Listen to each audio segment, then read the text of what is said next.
World of Assassination trilogy wrapped up in 2021, and honestly, it felt like the perfect ending for Agent 47. But here's the thing, fans are still asking the same big question. In what's next for Hitman? Will IO Interactive give us Hitman 4, or are they done with 47 and moving completely into Project 007? Today, we're breaking down everything: the future of the franchise, fan curiosity, the biggest improvements players want, and even some crazy theories about where the series could go next. Trust me, if you're a Hitman fan, you don't want to miss this one. Let's quickly talk about where Hitman stands right now. IOI turned the series into a massive sandbox experience with Hitman 1, 2, and 3, what they called the World of Assassination trilogy.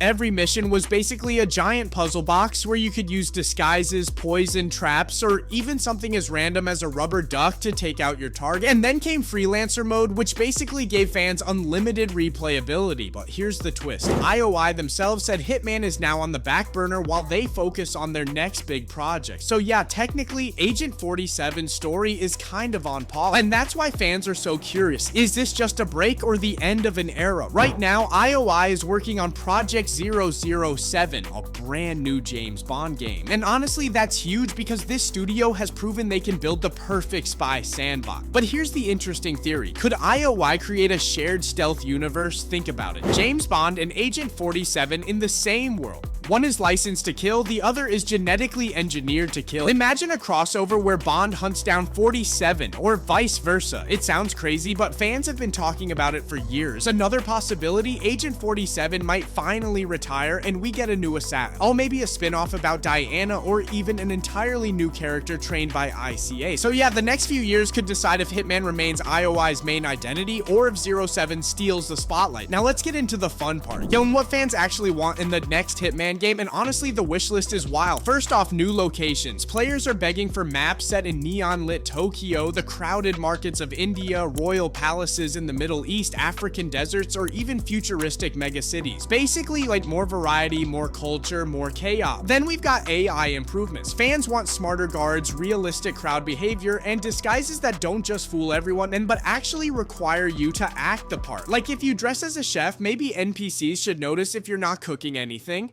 Sandbox tools. Players want more gadgets, destructible environments, and kills that are even crazier than what we've seen so far. Open world hub. Imagine traveling between multiple cities in one big living world, instead of mission to mission. That could be the next step in stealth gaming, and of course VR 2.0 and next-gen graphics. Fans want full immersion. Sneaking through crowds, blending in, seeing reflections with ray tracing, the whole deal. The bottom line, people don't just want Hitman 4, they want the ultimate assassin simulator. But the biggest curiosity is always about the story. Is Agent 47 aging? He's been around since 2000. So does IOI eventually pass the torch to a new assassin? Some fans think Diana could step into the spotlight, becoming more than just a handler. Others think we'll get a prequel about ICA's early days. And the craziest fan theory, that Agent 47 himself becomes a target in the next game. Imagine the hunter finally becomes the hunted. And then there's the Bond crossover theory. Could MI6 and ICA exist in the same world? Could Bond and 47 ever face each other? It sounds like pure fan fiction, but let's be real. IOI is one of the only studios that could pull it off. Now let's talk improvements. Even though Hitman 3 was incredible, fans still have a list of things they want better. For example, stealth mechanics. NPCs should react if you're acting out of character, not just based on what you're wearing. Combat fallback. Right now, if stealth fails, combat feels clunky. Fans want smoother gunplay and hand-to-hand mechanics while still keeping stealth the main focus. Contracts mode. This feature is fan favorite, but players want to go bigger, creating full campaigns, not just single missions. And of course, signature kill. That's what makes Hitman unique. Explosive rubber ducks, frying pans, banana slips. These hilarious but brutal kills are what fans don't want IOI to ever change. The bigger question is, where does Hitman stand in the future of stealth games? Assassin's Creed is moving away from stealth. Splinter Cell hasn't had a real game in years. Metal Gear Solid is kind of in limbo. Right now, Hitman is basically carrying the stealth genre on its back, but that also means IOI has the power to define what stealth looks like in the next generation. Dynamic AI, destructible maps, living open cities, deeper disguise systems, these aren't just fan dreams. They're the natural evolution of Hitman. So the big question is this the end of Agent 47's story, or just the calm before his deadliest contract yet? Personally, I think IOI knows fans won't let 47 die that easily, but whether it's Hitman 4, a spin-off, or a crossover over with 007. One thing's for sure, the future of stealth gaming is about to get really interesting. But now I want to hear from you. What do you want in the next Hitman game? A bigger sandbox, smarter AI, or maybe Agent 47 retiring for good? Drop your theories and wish lists in the comments. I'll feature the best ones in my next video. And hey, if you love deep dives into stealth games and hidden gaming details, make sure you hit that subscribe button because we've got a lot more coming.